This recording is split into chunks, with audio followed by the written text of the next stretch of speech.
Hi friends, எல்லாருக்கும் வணக்கங்க. இன்றைக்கி வந்து நம்ம சாமு கிச்சனில் முடி வளர்கிறதுக்கு ஒரு ஹேர் ஆயில் தான் ப்ரிப்பேர் பண்ண போகிறேன். எப்படி பண்ணுறதுன்னு உங்களுக்கு காட்டுறேன் நான். இப்போ எனக்கு வந்து முடி கம்மியாக இருக்குது. ஆனால் 30 வயசுலலாம் நல்லா இடுப்புக்கு கீழே வரைக்கும் இருந்துச்சு. அதுக்கப்புறம் நான் ரொம்ப கேர் பண்ணுறதை விட்டுட்டேன். குழந்தைங்கள்லாம் வந்ததுக்கப்புறம் அவங்கள வந்து நம்ம கேர் பண்ண ஆரம்பிக்கையில் நம்மளை கேர் பண்ணுறதை நம்ம வந்து மிஸ் பண்ணிடுவோம். அதனாலே எனக்கு வந்து முடி வந்து கொஞ்சம் கம்மியாயிட்டுங்க. இப்போ இந்த எண்ணெயை வந்து நம்ம ப்ரிப்பேர் பண்ணி நல்லா கோடு எடுத்து அந்த கோட்டில் தாங்க இந்த எண்ணெயை வந்து நல்லா அப்ளை பண்ணி விரல்களை வச்சு நல்லா மசாஜ் பண்ணுற மாதிரி பண்ணி விடணும். இப்போ நான் செய்கிறேன் பார்த்திங்களா, அந்த மாதிரி தான் சீப்பிட்டு மறுபடி கொஞ்சம் கொஞ்சமாக ஒரு கோட்டு முடிஞ்சதும் அடுத்த கோடு எடுத்து அதில் கொஞ்சம் ஆயிலை வச்சு அப்படியே நல்லா விரல்களை வச்சு நல்லா அப்ளை பண்ணணுங்க. ஒவ்வொரு கோட்லையும் நீங்கள் பண்ண தான் அந்த முடிக்கு வந்து நல்லா அந்த வேருக்கு வந்து ஸ்ட்ராங் கிடைக்கும். அப்போ தான் முடி வந்து நல்லா வளரும். இப்போ பாருங்கள், அந்தமாரி கீழே வரைக்கும் பண்ணிவிட்டு போய் நம்ம ஆயில் வந்து அப்ளை பண்ணி வைக்கணும். இப்படி பண்ண தான் நமக்கு வந்து நல்லா முடி வளருங்க. பாருங்கள், இந்த அளவுக்கு பண்ணணும். நம்ம வந்து எப்பயுமே குழந்தைங்க வந்து நல்லா இருக்கணுங்கிறதுக்காண்டி ஒரு ஜூஸ் போட்டாலும் சரி, என்ன செஞ்சாலும் சரி, குழந்தைங்க ஒரு 2 வாய் அதிகமாக சாப்பிடட்டும் அப்படின்ட்டு நமக்கு வேண்டாம் அப்படின்ட்டு பார்த்துட்டு நம்ம உடம்ப வந்து நம்ம வந்து கவனிக்கிறதே கிடையாது. அதனாலேயே வந்து நமக்கு வந்து ஹேர் வந்து நிறைய டேமேஜ் ஆகி இப்படி கழிஞ்சு போயிடுது. இந்த ஆயில் வந்து பாப்பாவுக்கு வந்து நான் நல்லா தேய்ப்பேன், டெய்லியும் தேய்ச்சிருவேன். ஆனால் எனக்கு தேய்க்கிறதே கிடையாது. வாரத்தில் ஒரு நாள் அந்த மாதிரி தான் தேய்ப்பேன் பார்த்துக்கோங்க. அது என்னடானா ரொம்ப முடி வந்து எனக்கு கம்மியாகி ரொம்ப கொட்டின மாதிரி ஆகிட்டு, அதுக்கப்புறம் இனிமேல் கொஞ்சம் ரெகுலராக இந்த ஆயில் வச்சு 1 ஹவர் நல்லா ஊற விட்டுட்டு அதுக்கப்புறம் குளித்தோம்னா சூப்பராக இருக்கும். இதில் என்னென்ன மிக்ஸ் பண்ண போகிறோம்னு இப்போ நான் வந்து உங்களுக்கு காட்ட போகிறேங்க. இதில் வந்து ஃபஸ்ட்டு நம்ம மிக்ஸ் பண்ண போகிறது கரிசலாங்கண்ணிங்க. கரிசலாங்கண்ணி கண்டிப்பாக நீங்கள் முடி வளர்கிற எண்ணெயில் அப்ளை பண்ணிங்கன்னா நல்லாவே முடி வளரும். கரிசலாங்கண்ணிக்கு அவ்வளோ ஒரு பவர் இருக்குது. இது வந்து நமக்கு வயலில் கிடைக்கும் இந்த கரிசலாங்கண்ணி. இது வந்து வெள்ளை கரிசலாங்கண்ணின்னு சொல்லுவாங்கள்ல, அந்த கரிசலாங்கண்ணி. இது வந்து கீழாநெல்லி இலை இருக்குல்ல, அந்த கீழாநெல்லி. இந்த வெள்ளை கரிசலாங்கண்ணி போட்டிங்கன்னா தான் நல்லா முடி வளருங்க. மஞ்சள் கரிசலாங்கண்ணி ஒன்று இருக்குது. இந்தமாரி வயல்களில் விளையக்கூடிய வெள்ளை கரிசலாங்கண்ணியும் இருக்குது. மஞ்சள் கரிசலாங்கண்ணி வந்து சின்ன துண்டு வந்து நம்ம வீட்டில் கொண்டு வந்து வச்சாலே அப்படியே கொடி மாதிரி படர்ந்து நிறையா வளர்ந்துடும். ஆனால் இந்த கரிசலாங்கண்ணி வந்து வயலில் தாங்க கிடைக்கும். வீட்டிலலாம் நமக்கு வளர்த்தா கூட சரியாக வராது. அந்த வயல் மண்ணுக்கு தான் சூப்பராக வரும் இந்த கரிசலாங்கண்ணி. இதில் தான் நல்ல முடி வளர்கிறதுக்கு தேவையான சத்துக்கள் பூரா இதில் தான் இருக்குதுங்க. இது ரொம்ப நல்லது. இது வந்து வெள்ளை கலர் பூ பூக்கும். இப்போ பாருங்கள், இந்த கரிசலாங்கண்ணியை ஃபுல்லாக நம்ம ஆஞ்சி எடுக்க போகிறோம். இது வந்து எனக்கு 2 நாளைக்கு முன்னாடியே அம்மா வந்து வயல்லேருந்து எனக்கு பிடிங்கிட்டு வந்து கொடுத்துட்டாங்க. ஆனால் அந்த இலையெல்லாம் வாடிடக்கூடாதுல்ல, அதனால் நான் தண்ணிக்குள்ளே அப்படியே போட்டு வச்சுட்டேன். தண்ணிக்குள்ளே போட்டு வச்சனால அந்த இலை வந்து அப்படியே ஃப்ரெஷ்ஷாகவே இருக்குது பாருங்கள் 2 நாளில். இல்லைன்னா நம்ம கவரில் வச்சு ஃப்ரிட்ஜிலலாம் வச்சோம்னா, ஃப்ரிட்ஜில் வச்சு எடுத்தோம்னா இதோட சத்துக்களும் போயிடும். இன்னொன்று, என்ன தான் கவருக்குள்ளே வச்சாலும் ஒரு மாதிரி அழுகுன மாதிரி ஆயிரும். நீங்கள் அந்த வேரோடு அப்படியே தண்ணிக்குள்ளே கொஞ்சமாக தண்ணி பிடிச்சி ஒரு பாத்திரத்தில் அந்த வேரோடு அதை உள்ளே போட்டுட்டிங்கன்னா உங்களுக்கு வந்து காயவே செய்யாது இலைகள்லாம். இந்த மாதிரி நல்லா ஆஞ்சிக்குவோம் கரிசலாங்கண்ணியை. நான் வந்து எப்போ வந்து ஆயில் வந்து ப்ரிப்பேர் பண்ணாலும் நான் இந்த கரிசலாங்கண்ணி கண்டிப்பாக போட்டுருவேங்க. இது இல்லைனா மஞ்சள் கலர் போடுவேன். ஆனால் மஞ்சள் கலரோட இதில் தான் ரொம்ப சத்து அதிகம். இதுதான் நல்லது முடி வளர்கிறதுக்கு. இது வந்து நான் குழந்தையிலேருந்தே என் குழந்தைக்கு தேய்ச்சனால என் குழந்தைக்கு வந்து அவள் அப்பா மாதிரி லைட்டாக செம்பட்டு முடி மாதிரி இருக்கும். அந்த முடியை வந்து கருப்பு கலரில் மாற்றினதே எனக்கு வந்து இந்த கரிசலாங்கண்ணி ஆயில் தான். அதேமாரி பாப்பாவுக்கு வந்து ஒரு மாதிரி பூச்சி முடி மாதிரி ரொம்ப சாஃப்டாக இருக்க மாதிரி இருந்துச்சு. 1 மொட்டை 2 மொட்டை போட்டதுக்கப்புறமும் அது சரியாகவே இல்லைங்க. அதுக்கப்புறம் நான் இந்த எண்ணெய் வந்து ரெகுலராக தேய்க்க ஆரம்பித்தேன். ரெகுலராக தேய்க்க ஆரம்பித்ததுக்கப்புறம் அப்படியே அந்த முடியோட கலர் வந்து கொஞ்சம் கொஞ்சமாக பிளாக் கலருக்கு மாறிட்டு அதுக்கப்புறம் ஹேர் க்ரோத்தும் பார்த்திங்கன்னா நல்லாவே இருந்துச்சு. நல்லா இப்போ அடர்த்தியாக இருக்கும். நான் வந்து உங்களுக்கு மகிழ்நீ மொட்டை வீடியோன்னு சொல்லிட்டு ஒரு வீடியோ போட்டிருப்பேன், மொட்டை எடுக்கிற வீடியோ. அந்த வீடியோவில் போய் பார்த்தீங்கன்னா உங்களுக்கு தெரியும் பாப்பாவுக்கு எவ்வளோ முடி கிடந்துச்சு அப்படின்னு. இடுப்பு வரைக்கும் வளர்ந்து வந்துட்டுங்க. குழந்தையா இருக்கையிலேயே ஒரு 6 வயசாக இருக்கையில் அந்த மொட்டை நாங்கள் போட்டோம். அப்போவே வந்து இடுப்புக்கு கீழே வரைக்கும் வந்துட்டு சூப்பராக இருந்துச்சு. அவளுக்கு முடி வந்து நல்லா அடர்த்தியாகவும் இருந்துச்சு. கருப்பாவும் ஆக ஆரம்பிச்சிச்சு. அதுக்கு எல்லாத்துக்குமே காரணம் இந்த கரிசலாங்கண்ணி தான். இப்போ வந்து ரொம்ப வயல்லலாம் வந்து களக்கொல்லி மருந்து வந்து அடிக்கிறதுனால கரிசலாங்கண்ணி வந்து ரொம்ப கிடைக்க மாட்டேங்குங்க. முன்னாடி கிடைச்ச மாதிரியெல்லாம் இப்போ வந்து கிடைக்க மாட்டேங்குது. இப்போ நான் கரிசலாங்கண்ணியவும் கீழாநெல்லியவும் ஆஞ்சு வச்சுட்டேன். இப்போ சின்ன வெங்காயம் பாருங்கள், 15 சின்ன வெங்காயம் கிட்ட எடுத்திருக்கேன். அதுக்கப்புறம் ஒரு கைப்பிடி அளவு கருவேப்பிலை, அதேமாரி ஒரு கைப்பிடி அளவுக்கு மருதாணி இலை. இதில் நீங்கள் செம்பருத்தி இலையும் போடலாம், செம்பருத்தி பூவும் போடலாம். உங்களுக்கு கிடைச்சா நீங்கள் போட்டுக்கோங்க. அதுக்கப்புறம் பெரிய நெல்லிக்காய், பெரிய நெல்லிக்காய் 2 நெல்லிக்காய் எடுத்திருக்கேன். அதை கட் பண்ணி போட்டுக்கலாம். இதில் வந்து கத்தாழை போடலாம். அதுக்கப்புறம் வெந்தயமும் போடலாங்க. இந்த கத்தாழையும் வெந்தயமும் ரொம்ப குளிர்ச்சியாக இருக்கிறதுனால ஒரு சிலருக்கு சளி பிடிச்சிரும். எனக்கும் ஒத்துக்காது அது ரொம்ப. அதனால் நான் போடுறது கிடையாது. உங்களுக்கு வந்து கத்தாழை ஜெல்லும் அந்த வெந்தயமும் உங்களுக்கு ஒத்துக்கிச்சுன்னா நீங்கள் இந்தமாரி காய்ச்சையில் அது 2யும் நீங்கள் யூஸ் பண்ணிக்கலாம். இப்போ நம்ம எல்லாமே ரெடி பண்ணி வச்சாச்சு பாருங்கள். வெங்காயம், நெல்லிக்காய், மருதாணி, கருவேப்பிலை, கீழாநெல்லி, கரிசலாங்கண்ணி இலைகள், இது எல்லாமே நல்லா ரெடி பண்ணியாச்சு. ரெடி பண்ணிவிட்டு இதை வந்து மிக்ஸி ஜாரில் போட்டு தண்ணி இல்லாமல் அரைக்கணும். அதுதான் மெயின். உங்களுக்கு பெரிய மிக்ஸி ஜாரில் அரைக்க முடிய மாட்டேங்குது அப்படின்னா மிக்ஸி ஜாரில் போட்டு அரைச்சிக்கோங்க. அதுனா உங்களுக்கு வந்து கொஞ்சம் கொஞ்சமாக அரைச்சி நீங்கள் எடுத்துக்கலாம் அழகா.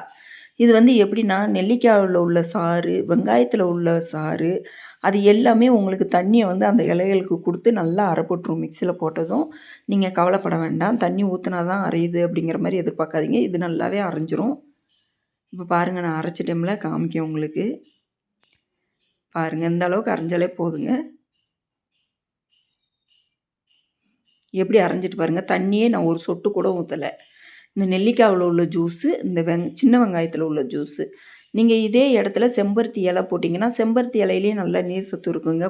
கொலன்னு ஒரு மாதிரி வலுவலுன்னு இருக்க மாதிரி இருக்கும். அதனால் அதையும் அரைச்சிங்கன்னா சூப்பராக அரைஞ்சிரும். கூட போட்டாதெல்லாம் நல்லாவே அரைஞ்சிரும். மருதாணி இலை எல்லாமே நல்லா அரைஞ்சிரும். தண்ணி ஊற்றாமலே அதில் எவ்வளோ ஜூஸியாக இருக்க மாதிரி இருக்குது பாருங்கள். அது எல்லாமே சின்ன வெங்காயத்தை போட்டிருக்கோம்ல, அதனால தான். இப்போ மறுபடியும் மிக்ஸி ஜாரில் போட்டு நம்ம அரைச்சிக்கலாம். நீங்கள் இந்த எண்ணெயை வந்து ப்ரிப்பேர் பண்ணி ஒரு 3 மாதம் வரைக்கும் நீங்கள் தலையில் அப்ளை பண்ணிவிட்டு நீங்கள் பாருங்கள். கண்டிப்பாக ஹேர் க்ரோத் வந்து சூப்பராக இருக்கும். ஆனால் நீங்கள் வந்து ஒரு 3 மாதமாவது கண்டிப்பாக பயன்படுத்தணுங்க. அப்போ தான் உங்களுக்கு தெரியும் முடி வளருதா இல்லையான்னு சொல்லிட்டு. உடனே போட்டுட்டு ஒரு 10 நாளில் 20 நாளில் எனக்கு எந்த ரிசல்ட்டுமே இல்லை அப்படின்ட்டு விட்டிங்கன்னா ஒரு பிரயோஜனமே கிடையாது. எந்த ஒரு விஷயமுமே நம்ம வந்து 6 மாதத்துக்காவது ஃபாலோ பண்ணணும். குறைஞ்சபட்சம் ஒரு 3 மாதத்துக்காவது ஃபாலோ பண்ணணுங்க. அப்போ தான் ரொம்ப நல்லது. இப்போ பாருங்கள், எல்லாத்தையுமே நான் வந்து அரைச்சி நல்லா உருண்டை எடுத்து வச்சுக்கிட்டேன். நீங்கள் வந்து குழந்தைங்கள்லாம் உங்கள் வீட்டில் இருந்துச்சுன்னா சின்ன வயசுலேருந்தே நீங்கள் யூஸ் பண்ணிங்கன்னா முடி வந்து சூப்பராக இருக்குங்க. கண்டிப்பாக நான் அடித்து சொல்லுவேன், சூப்பராக இருக்கும் அந்த குழந்தைங்களுக்கு முடி. இப்போ வந்து பாருங்கள், இரும்பு கடாய் தான் வைக்கணும். இரும்பு கடாயில் வச்சு நீங்கள் எண்ணெய் காய்ச்சினிங்கன்னா தான் ரொம்ப நல்லது. அதேமாரி மரசெக்கில் ஆட்டின தேங்காய் எண்ணெய் தான் இன்றைக்கி ஊற்ற போகிறேன். மரசெக்கு தேங்காய் எண்ணெய் தான் இன்றைக்கி யூஸ் பண்ண போகிறேன். அதுதான் யூஸ் பண்ணுங்கள், அதுதான் நல்லாயிருக்கும். அதேமாரி இரும்பு சட்டியில் வச்சு தான் நீங்கள் எண்ணெயை காய்ச்சணும். அப்போ தான் ரொம்ப நல்லது. நீங்கள் மற்ற பாத்திரத்தில் வச்சு காய்ச்சிறிங்கன்னா இரும்பு சட்டி முடிஞ்சால் நீங்கள் வாங்கி அதுக்கப்புறம் நீங்கள் எண்ணெய் காய்ச்சிங்க, அதுதான் ரொம்ப நல்லது. இப்போ தேங்காய் எண்ணெய் வந்து நான் 1 லிட்டர் எடுத்திருக்கேன். 1 லிட்டருக்கு நம்ம அரைச்சது விழுது வந்து கரெக்டாக இருக்கும். இப்போ இந்த தேங்காய் எண்ணெய் வந்து கொஞ்சம் அப்படியே நுரக்கூடி வரும்ல, அந்த ஸ்டேஜில் வந்ததுக்கப்புறம் நம்ம அரைச்ச விழுதை போட்டோம்னா கரெக்டாக இருக்குங்க. இப்போ வந்து தீ வந்து நீங்கள் வந்து ஃபுல்லாகவே வச்சுக்கோங்க. மீடியம் ஃப்ளேம், சிம்லலாம் வைக்க வேண்டாம்.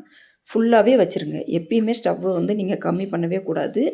இப்போ பாருங்கள், கொஞ்சமாக அந்த நுரக்கூடி இருக்கா, இந்த நேரத்திலே போட்டுருங்க. பிகினராக இருந்தீங்கன்னா மேலேருந்து உருண்டையை அப்படியே தொம்முன்னு எண்ணெய்க்குள்ளே போட்டுறாதீங்க, கையில் பட்டுரும். கிட்ட போய் மெதுவாக நீங்கள் போடுங்க, ஒன்றுமே செய்யாது.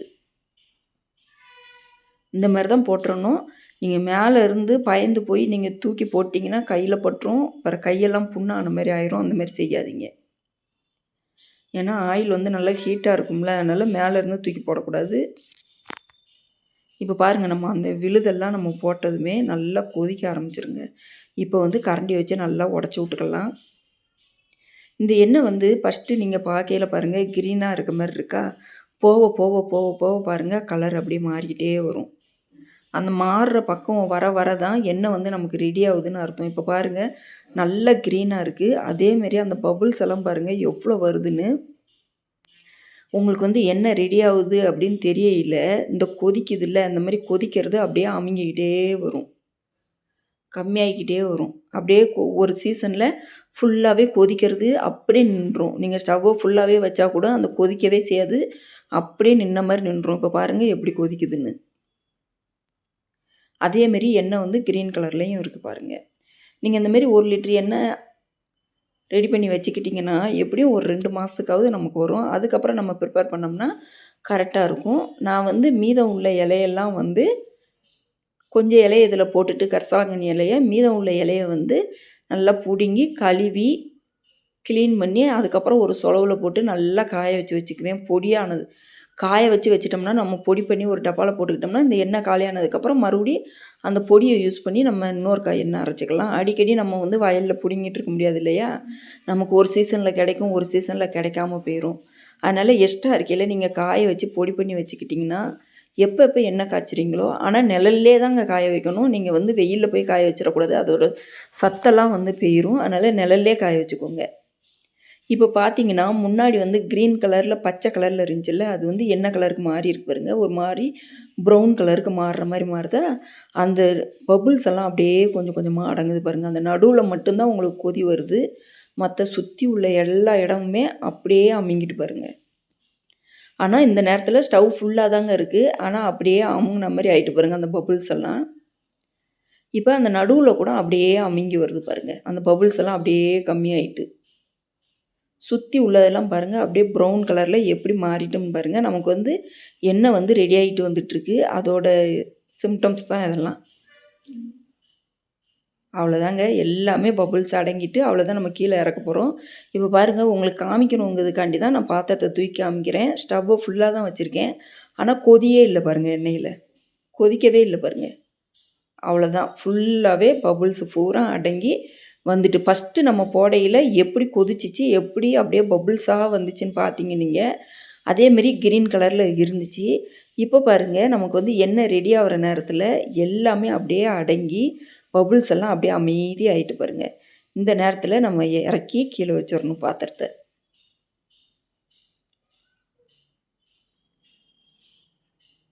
அவ்வளோதான், கீழே வச்சிடணும். நல்லா ஆற விடணும் இந்த எண்ணெயை. ஒரு நாள் நைட்டு ஃபுல்லாக ஆறணுங்க இந்த எண்ணெய். அதேமாரி நம்ம வந்து நைட்டு ஃபுல்லாக ஆறணும்ல, அப்போ மூடி வச்சுட்டு போகக்கூடாது. ஏன்னா சூடாக இருக்கையில் மூடி வச்சிடாதீங்க நீங்கள். இந்த சூடெல்லாம் நல்லா கம்ப்ளீட்டாக போனதுக்கப்புறம் தான் நம்ம ஒரு மூடி வச்சு மூடி வைக்கணும். சூடாக இருக்கையிலே நீங்கள் மூடி வச்சிட்டிங்கன்னா பிறகு இந்த சூட்டுக்கும் அந்த மூடியில் உள்ள வேர்த்து அப்படியே தண்ணி வந்து நிறைய இதாகி எண்ணெய்க்குள்ளே பட்டுரும். பிறகு எண்ணெய் வந்து கெட்டு போயிடும். அதுக்காக தான் சொல்கிறேன்.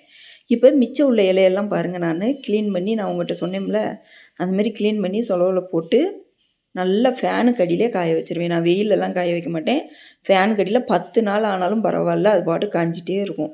நல்லா மொறு மொறுன்னு வந்ததுக்கப்புறம் மிக்சியில் போட்டு அடித்து பவுட்ரு பண்ணி ஒரு டப்பாவில் வச்சுக்குவேன் நான். எப்பப்போ தேவைப்படுதோ அப்போல்லாம் நான் எண்ணெய் காய்ச்சிக்குவேன். இப்போ பாருங்கள், ஓவர் நைட்டு ஃபுல்லாக அந்த எண்ணெய் இருந்து எண்ணெய் கலரில் மாறிட்டு பாருங்கள், கருப்பு கலரில் மாறிட்டு. நம்ம ஃபஸ்ட்டு காய்ச்சையில் க்ரீன் கலரில் இருந்த மாதிரி இருந்துச்சு. இப்போ நீங்கள் காலையில் பாருங்கள், நல்லா காய்ச்சிக்கிட்டே வரையில் கருப்பு கலரில் மாறும். அது ஒரு நாள் நைட்டு ஃபுல்லாக அது இருந்து அந்த எசன்ஸ் பூரா அந்த எண்ணெயில் வந்து இறங்குனதுக்கப்புறம் எண்ணெய் கலரில் இருக்குது பாருங்கள், ஒரு பிளாக் கலருக்கு மாறிட்டு. இப்போ நம்ம நல்லா வடிகட்டி வச்சு கொஞ்சம் கொஞ்சமாக ஊற்றி நல்லா வடிகட்டிடுவோம்.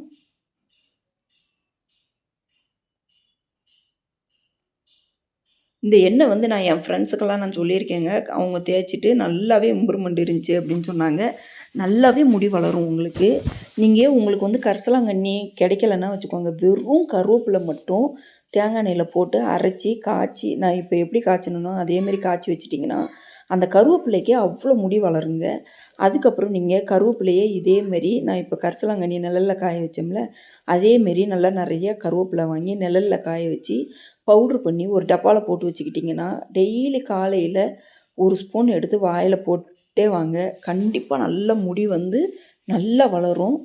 கருவேப்பிலை மட்டும் நீங்கள் போட்டு எண்ணெய் காய்ச்சினா கூட சூப்பராக இருக்குங்க. இதெல்லாம் போடணும்னு அவசியம் கிடையாது. கருவேப்பிலை மட்டும் போட்டாலும் சூப்பராக இருக்கும். உங்களுக்கு என்னென்ன கிடைக்குதோ பக்கத்தில் அது எல்லாமே சேர்த்துக்கோங்க. உங்களுக்கு முடிஞ்ச அளவுக்கு கீழா நெல்லி கிடைக்கும், மருதாணி கிடைக்கும், செம்பருத்தி இலைகள் கிடைக்கும், கருவேப்பிலை கிடைக்கும். அதுக்கப்புறம் பெரிய நெல்லிக்காவும் கிடைக்கும். சின்ன வெங்காயம் நம்ம யூஸ்ஃபுல்லாக நம்ம கிச்சனில் யூஸ் பண்ணுறதானே அதுவும் கிடைக்கும். இது மட்டும் போட்டுக்கிட்டிங்கன்னா கூட சூப்பரு. இது எல்லாம் போடுறதுக்கு எனக்கு பிடிக்கல அப்படின்னு நினச்சிங்கன்னா வெறும் கருவேப்பிலை மட்டும் போட்டு கூட எண்ணெயை காய்ச்சிக்கலாம் நீங்கள். அதுக்கப்புறம் நீங்கள் கருவேப்பிலை, இஞ்சி, மோர் இது 3த்தையும் மிக்சியில் போட்டு அரைச்சி வடிகட்டி டெய்லி குடிச்சிட்டு வந்தீங்கன்னா முடி நல்லா வளருங்க. அதுக்கப்புறம் முருங்கைக்கீரை இருக்குல்ல, அதை நல்லா நிழல்லே உலர்த்தி அதுக்கப்புறம் அதில் உளுந்தம்பருப்பு, கடலைப்பருப்புலாம் போட்டு ஒரு இட்லி பொடி பதத்துக்கு நீங்கள் செஞ்சு இட்லி பொடியில் தொட்டு சாப்பிட்டிங்கன்னா அதுவும் முடி வளர்ச்சிக்கு நல்லாயிருக்கும். அதுக்கப்புறம் நம்ம கருவேப்பிலை பொடியும் அதேமாரி நீங்கள் இட்லி பொடி மாதிரி செஞ்சு சாப்பிட்டிங்கன்னா சூப்பராக இருக்கும். இன்றைக்கி நான் பிளாஸ்டிக் பாட்டிலில் உங்களுக்கு டிரான்ஸ்பரண்ட்டாக தெரியணும் அப்படிங்கிறதுக்காண்டி ஊற்றி வச்சுருக்கேன். எண்ணெயை வந்து நான் பிளாஸ்டிக் பாட்டிலில் வைக்க மாட்டேன். நான் சில்வர் பாத்திரத்துக்கு தூக்குச்சட்டியில் ஊற்றி வச்சுருவேன் நான். உங்களுக்கு காட்டணுமே அப்படிங்கிறதுக்காண்டி அந்த கலர் அப்போ தானே உங்களுக்கு நல்லா தெரியும், அதனால் காட்டுறேன் நான். இப்போ நான் என் பொண்ணுக்கு வந்து எண்ணெய் தேய்ச்சி விட போகிறேன். அவளுக்கு மொட்டை அடித்ததுக்கப்புறம் இவ்வளோ முடி இருக்குது பாருங்கள். நல்லா அடர்த்தியாகவும் இருக்கும் அவளுக்கு. இந்த மாதிரி எனக்கு எப்படி நான் உச்சி எடுத்து எண்ணெய் ஊற்றி தேய்ச்சனோ அதேமாரி தான் இவளுக்கும் தேய்ச்சி நல்ல விரல்களை வச்சு நல்லா மசாஜ் பண்ணுவேங்க. இந்த இந்த பொருள் எல்லாமே நீங்கள் வீட்டில் யூஸ் பண்ணி சூப்பராக நீங்கள் ஹேர் ஆயில் வந்து ரெடி பண்ணி வச்சுக்கோங்க. ஒருக்கா ரெடி பண்ணி வச்சிட்டிங்கன்னா 2லேருந்து 3 மாதத்துக்கு கண்டிப்பாக வரும். ஏன்னா கொஞ்சம் கொஞ்சம் தான் நம்ம அப்ளை பண்ணுவோம். அதனால் கண்டிப்பாக 2 மாதத்துக்காவது நமக்கு 1 லிட்டர் எண்ணெய் கண்டிப்பாக வருங்க.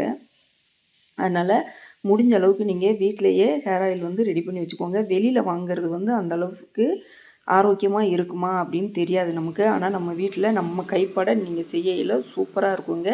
முடிக்கு ரொம்ப வளர்ச்சியவும் கொடுக்கும். கண்டிப்பாக அந்த வீடியோ உங்களுக்கு பிடிக்கும்னு நம்புகிறேன். இந்த வீடியோ பிடிச்சிருந்துச்சின்னா சாமு கிச்சனுக்கு லைக் பண்ணுங்கள், ஷேர் பண்ணுங்கள். கண்டிப்பாக இந்த ஹேர் ஆயில் வந்து நீங்கள் ப்ரிப்பேர் பண்ணி பார்த்துட்டு எப்படி இருந்துச்சுன்னு சொல்லி எங்களுக்கு கமெண்ட் பண்ணுங்கள். அப்போ தான் எங்களுக்கும் வீடியோ போடுறதுக்கு நல்லாயிருக்கும். நன்றி, வணக்கம்.